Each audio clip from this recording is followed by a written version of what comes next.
Well, problems continue to pile up in parts of DeKalb County as illegal tire dumpers don't seem to get the message that it is in fact against the law. So far, investigators say they've arrested 3 people in separate cases and more are out there. Fox 5's Tyler Fingert first broke the story weeks ago, but now DeKalb County Police are warning those behind it.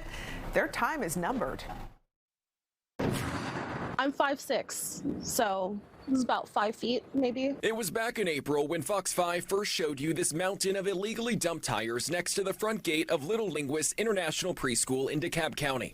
The mess is now gone, but other piles nearby aren't, and people are frustrated. It's a danger, it's a hazard, it's a mosquito breeding ground. Friday afternoon, DeKalb County Police put those dumping tires illegally on notice. Not only the individuals that we find dumping the tires, but anybody involved with hiring somebody, asking, instructing, or paying someone to dump tires is also going to be charged. Investigators say since last October, they've seen an increase in tire dumping cases in the county. Since the first of the year, suspects have dumped tires 19 times. One of those places was outside Little Linguist on Clubhouse Circle. Other locations include Marjan Drive and on Lawrenceville Highway. They charge customers a fee to dispose of the tires, but to avoid them having to pay the cost, it kind of looks like they're having these tires just kind of dumped. As part of this investigation, police say it arrested a suspect in May for stealing resale tires and replacing them with junk tires.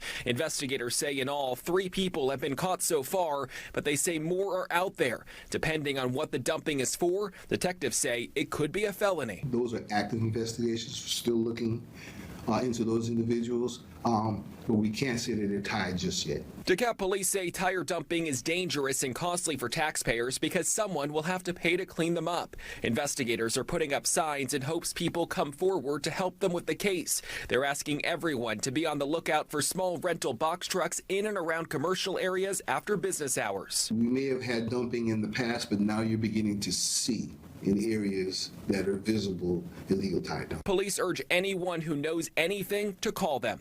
Tyler Fingert, Fox 5 News.